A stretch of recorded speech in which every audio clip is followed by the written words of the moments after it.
حسنی.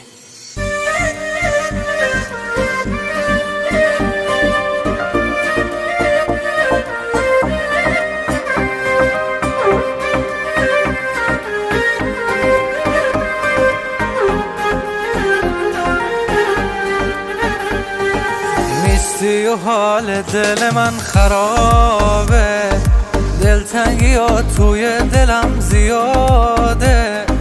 حس میکنم نبود تو پیشم و این غمه که رو قلب من نواره. حس بده تو قلب بیتابم، مثل یه دیوونه تو اتاقم. میشینم و میبینم که این روزای من همرنگه با شبای تارم. شبا همش بیتابی و دلتنگی دارم، تنهایی یارم شده و شبگردی کارم. خیابونا و جاده های شهر میدونن که من دور از هوای تو چه حالی دارم. آخه دلم از عشق تو که گله داره، این آدم واسه تو بدون یه بیقراره. کنج اتاق که نمیشه صبر کنه، بابت این آرامشش تو خیابانه.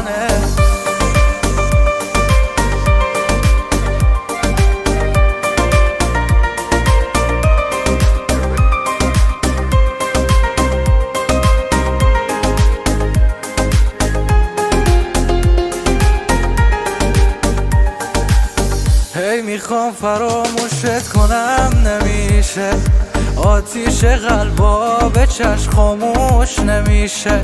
هر وقت میخوام احساسمو هی کم کنم، باز میبینم که بابت تو از خواهشه. 100 دفعه خواستم که دیگه دورت نگردم، با اون همه بی‌وفایی ازت دل کنم.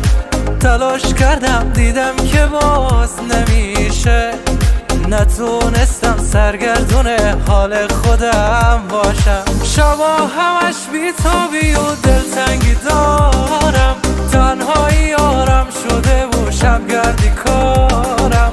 خیابونا و جاده های شهر میدونن که من دور از هوای تو چه حالی دارم. آخه دلم از عشق تو که گله داره، این آدم واسه تو بدون یه بیقراره.